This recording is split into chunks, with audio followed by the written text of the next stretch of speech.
அஸ்ஸலாமு அலைக்கும். இன்றைக்கி நம்ம ஹபீஸ் கிச்சனில் ரைஸ் பக்கோடா எப்படி பண்ணுறதுங்கிறத பார்க்கலாம்.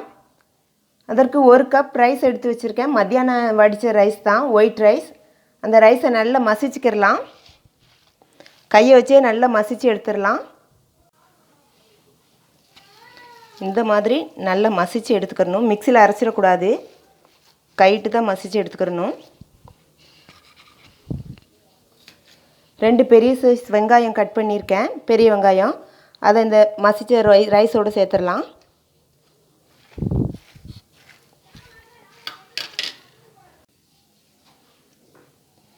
பெரிய வெங்காயம் சேர்த்தாச்சு. 2 மிளகாய் கட் பண்ணியிருக்கேன், பொடியாக அதையும் சேர்த்துடுறேன். 1 கொத்து கருவேப்பிள்ளை, 1 துண்டு இஞ்சி பொடியாக கட் பண்ணியிருக்கேன். 7 பல் வெள்ளைப்பூடையும் பொடியாக கட் பண்ணி எடுத்திருக்கேன். மல்லித்தலை எல்லாம் சேர்த்தாச்சு. சேர்த்து ஒரு முறை நல்லா மிக்ஸ் பண்ணிடலாம். நல்லா மிக்ஸ் பண்ணி எடுத்துட்டேன்.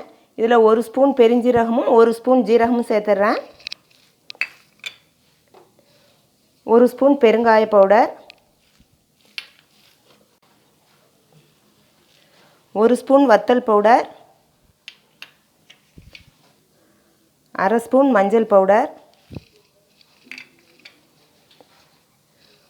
3 ஸ்பூன் கடலை மாவு, 1 ஸ்பூன் அரிசி மாவு. இதை எல்லாத்தையும் நல்லா மிக்ஸ் பண்ணிடுவோம்.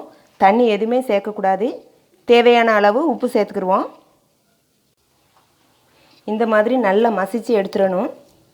இப்போ ஸ்டவ் ஆன் பண்ணி பக்கோடா போட ஆரம்பிச்சிடலாம். ஸ்டவ் ஆன் பண்ணி கடாயில் எண்ணெய் ஊற்றிருக்கேன். எண்ணெய் சூடேறட்டும்.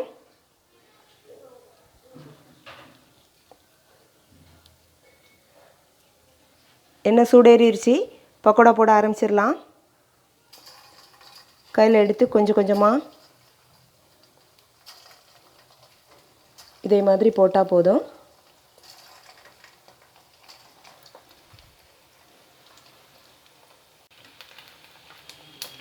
பொரிஞ்சிருச்சு, எடுத்துடலாம். லைட்டாக பெரட்டி பார்க்கும்போதே பொன்னிறமாக இருக்கும். அந்த ஸ்டேஜ் வந்தவுடனே எடுத்துடலாம். ஸ்டவ்வை ஹை ஃப்ளேமில் வச்சு தான் இந்த பக்கோடா பண்ணணும்.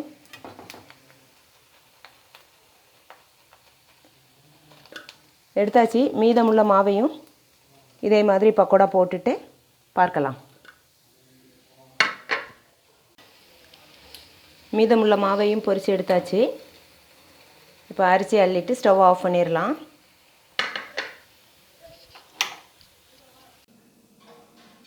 நம்ம ரைஸ் பக்கோடா ரெடி ஆயிடுச்சு. இது மீதமான சாதத்தில் பண்ணதுன்னு நம்ம சொன்னால் தான் கண்டுபிடிக்க முடியும். அவ்வளோ டேஸ்ட்டாக இருக்கும். சாதம் மீது போயிருச்சே அப்படின்னு கவலைப்படவே தேவையில்லை. டீ டைம் ஸ்நாக்ஸாக 5 நிமிஷத்தில் இதை பண்ணிடலாம். இப்போ எப்படி இருக்குன்னு என் பொண்ணு டேஸ்ட் பண்ணி சொல்லுவா. அஸ்ஸலாமு அலைக்கும். எங்கள் அம்மா பண்ண ரைஸ் பக்கோடா ரெடி ஆயிடுச்சு. இப்போ நம்ம இதை டேஸ்ட் பண்ணி பார்க்கலாம். பாருங்கள், ரொம்பவே கிறிஸ்பியாக இருக்குது. இதை டேஸ்ட் பண்ணலாம். செம்ம டேஸ்ட்டாக இருக்குது. ரொம்பவே சாப்பிட்டோன்னே ரொம்பவே கிறிஸ்பியாக இருக்குது. நீங்களும் இதை வீட்டில் ட்ரை பண்ணி பாருங்கள். பார்க்குறவங்க ஃபஸ்ட்டு சப்ஸ்கிரைப் பண்ணுங்கள். நம்ம சேனல் பிடிச்சிருந்தால் மறக்காமல் லைக் பண்ணுங்கள், ஷேர் பண்ணுங்கள், கமெண்ட் பண்ணுங்கள், சப்ஸ்கிரைப் பண்ணுங்கள். அஸ்ஸலாமு அலைக்கும்.